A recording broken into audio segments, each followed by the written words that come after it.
قبض ایک علامت ہے، لیکن اس کو ام الامراض کہہ سکتے ہیں، امراض کی ماں۔ مجھے یاد ہے کہ میں نے قبض کے بارے میں ایک بڑی ایکسٹینسو ویڈیو کچھ عرصہ پہلے بنائی، تو اس پر 5.3 ملین ویوز آئے، اور اس کے مقابلے میں ایک ویڈیو ہم نے بنائی جس میں ایک بہت بڑا فلسافیکل میسج ہم نے ڈسکس کیا، تو اس پہ 2000 ویوز آئے۔ تو ہمارے ساتھی نے ہنس کے کہا کہ یہاں جو آفاقی مسائل کو حل کرنے کی بجائے لوگوں کا زیادہ رجحان اپنی قبض کو حل کرنا ہے۔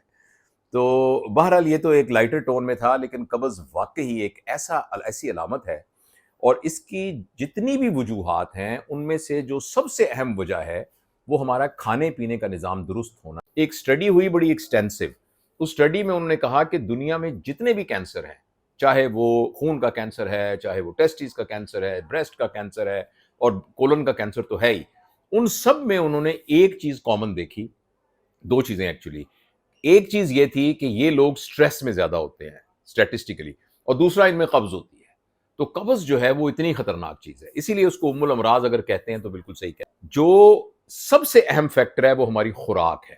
اگر ہماری خوراک میں فائبر بہت زیادہ ہوگا، اور فائبر وہ چیز ہے کہ جیسے آپ نے سبزی کھائی تو اس سبزی میں وائٹامن بھی تھے، اس سبزی میں کاربوہائیڈریٹ بھی تھا، مگر وہ جو فائبر ہیں، جو ریشے ہیں، لیکن بعض اوقات ایسا ہوتا ہے خاص طور پر بڑھاپے میں یا بیماری سے جب آدمی کنویلیسنٹ پیریڈ میں ہوتا ہے، یعنی کسی کا کوئی بڑا آپریشن ہوا، وہ لمبا بیمار ہوا، اس کے بعد جو کیفیت ہوتی ہے، یا عام طور پر ڈیلی جن لوگوں کو ہیبیچول کانسٹیپیشن ہوتی ہے، تو صرف خوراک سے ان کا مسئلہ حل نہیں ہوتا۔ ایسے لوگوں کو کوئی نہ کوئی فائبر باہر سے لینا پڑتا ہے۔ تو کمرشلی بہت سے فائبر اویلیبل ہیں، میری ریکمنڈیشن یہی ہوگی کہ آپ نارمل غذا سے اس کو پورا کرنے کی کوشش کریں۔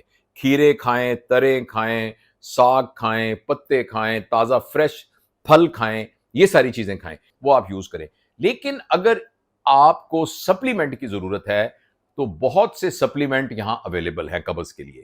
تو اگر آپ کی خوراک سے پورا نہیں ہوتا تو جو کمرشل چیزیں قبض کی دوائیاں ہیں، پلیز اپنی مرضی سے ہر دوائی نہ آپ لینی شروع کر دیں، کیونکہ ہر دوائی جو ہے اس کے سائیڈ ایفیکٹ ہیں۔ لیکن میں جو تعارف کرانا چاہتا ہوں، یہ ایک دوائی ہے جو کہ پاکستان کی ایک اوتھینٹک ریلائبل کمپنی ہے جس کا نام جینیٹکس ہے۔ تو انہوں نے یہ لانچ کیا، یہ شاید پاکستان میں پہلی دفعہ لانچ کیا ہے، تو میرا فرض تھا کہ میں آپ کو یہ بتاؤں۔ اس کا نام ہے H2 فائبرز۔ تو اس میں خاص بات یہ ہے کہ 2 آرگینک فائبر ہیں اس کے اندر۔ H2 فائبر میں نام بھی آسان ہے، 2 فائبر ہیں، اور اس سے پہلے جتنی پروڈکٹس تھیں اس میں صرف ایک ہی فائبر ہوتا تھا۔ تو یہ 2 فائبر ہیں، دونوں نیچرل فائبر ہیں۔ آپ اس کو جب لیتے ہیں تو بالکل ایسے ہی ہے جیسے آپ نارمل غذا لے رہے ہیں۔ یہ کوئی دوائی نہیں ہے، اس کے کوئی سائیڈ ایفیکٹ نہیں ہے، اس کی کوئی کمپلیکیشن نہیں ہے، یہ کوئی ایڈکٹیو فارمیشن نہیں ہے، اور اس کا کوئی نقصان نہیں ہے۔ تو لہٰذا اگر آپ کو قبض کے لیے ایک پرابلم ہو اور آپ natural fibre in the form of a medication لینا چاہیں تو یہ H2 فائبر بہت اچھی دوائی ہے۔ لیکن پھر بھی آخر میں یہ میں کہوں گا کہ کوئی بھی دوائی آپ کو شروع کرنی ہو تو اپنے ڈاکٹر سے ضرور مشورہ کریں۔ شکریہ۔